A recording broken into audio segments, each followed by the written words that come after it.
dhiirigeliyowka ciidamada ammaanka iyo in la habooqda saldhigyada iyo kalayin ciidamada geesiyaalka ee hanjeeda difaaca dalkii dadka magaalada Baydhabo ee Baalashe waliba waajibaadka shaqo ee hor yaala wasaaradda amniga gudaha dowlad goboleedka Koonfur Galbeed iyadoo taasay jirto xubno ku tirsan golaha wasiirada dowlad goboleedka Koonfur Galbeed saraakiisha ciidamada shalduwan ee dowlad goboleedka Koonfur Galbeed oo soo horkaaw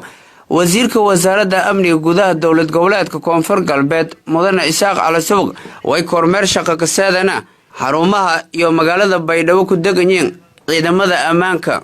sidoo warbaahinta dowladda Koonfur Galbeed an ka warmay afayeenka wasaaradda amniga dowlad goboleedka Koonfur Galbeed Mustaf Macalin Isaaq oo lankorada Mustaf Garawey howlgal uu hogaamiyo meelaray wasiirka amniga gudaha Koonfur Galbeed yamahan banahay meelaray nigeeko oo ku kula socon xaaladda amni ee magaalada madaxda ku meel gaarka Koonfur Galbeed ee magaalada Baydhabo si uu la socon xaaladda amni ee guud ahaantii hadda may roognahay deegaanka Makuud oo ciidamada xoogga dalka Soomaaliyeed gaar ahaan qaybta xoogga qaybta 6aad barta control Makuud oo ku tirsan qaybta 6aad ee ciidanka xoogga dalka Soomaaliyeed yes ku sugan hadda may la socon meelaray xaaladda ciidamada iyo soo hool galahan meen kuma hadnagaane shaqada faylyo haayan si dalsho iyo dadjo nabad lanku bari gala xasilooni ku bari galan xasilooni ku sooban nabad ku saxurdan taraawiixdiyo iyo meelaray rabatuugsho meelaray nabad iyo ku rabatuugan kooxaha qawaariista iyo meeliyo ka qowleysadaan yoon han sheegan telefoonadii haysan wargeliyan eedeedan kuma hasin shaqadii haayan shaqo fayda haysan horan socdaa walana may si wadaanahay meelaray howlgaladii oo meelaray guud ahaan kormeelani wadooyinka la ku galo magaalada Baydhabo iyo guud ahaantii xuduudaha mayna marnayeen controlkii oo guud oo magaalada Muqdisho ku galay may seenayeen meelaray rogihii oo booliska iyo guud ahaan magaalada wadooyinka wax galo dhamaantii sida xanaanatu iyo wadada xamar ku galaas iyo tan oo hatan roogno meelaray hereerkaadii oo meelaray iyo sidoo kale may ataseenay meelaray Makuud oo ciidanka xoogga dalka Soomaaliyeed qaybta 6aad hadda ku howlgalahayaan oo roogan maynan kuma hadnagnay meelaray sidoo shaqadii qobadan dadaalkii soo biyan weeldan yalana shaqo faylahaytan guud ahaan shacabka Soomaaliyeed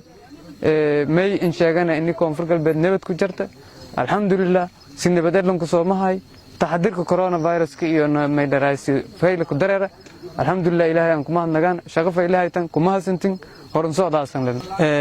mal roojidoon ilaa iyo meelaray kooxaha qawaariistan ee dhibaatada wadan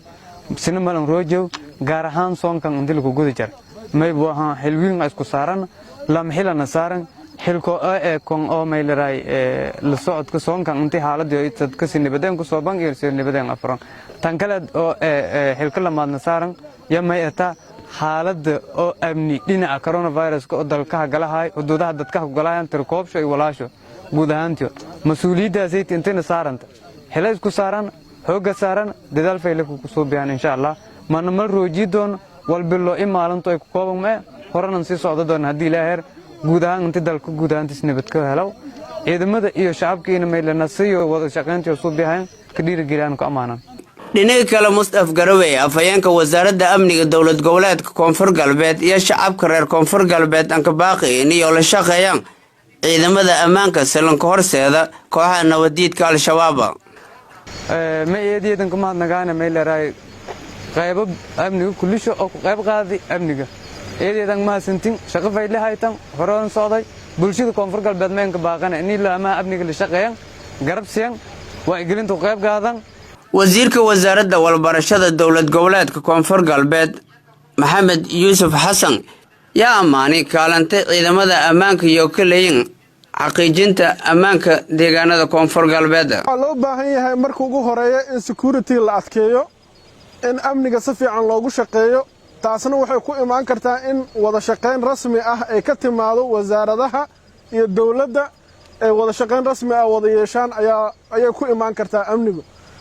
waxay muhiim u tahay bulshada Soomaaliyeed oo dhan gaar ahaan ummadda reer Koonfur Galbeed Soomaaliya qof walba oo reer koonfur galbeed Soomaaliya ah amniga waxa ka saaran mas'uuliyad ayaa ka saaran waxaan rajaynaynaa inaan dardar gelino amniga reer koonfur galbeed Soomaaliya si shacabka iyo qof walba oo dhalinyaro ah oo reer koonfur galbeed Soomaaliya si uu xaqiisa u helo annaga waxaan naga go'aan mar walba in bulshada ay ku soo toosto amni ee ku seexato amni ciidamada ammaanka dawlad goboleedka koonfur galbeed yalla ka amaani inay ku guuleysadeen sugidda ammaanka deegaanada koonfur galbeed intii la ku guda jiray bilo barakeysan ee Ramadaan Ali Ilyas Abdullahi warbaahinta dawladda koonfur galbeed magaalada Baydhabo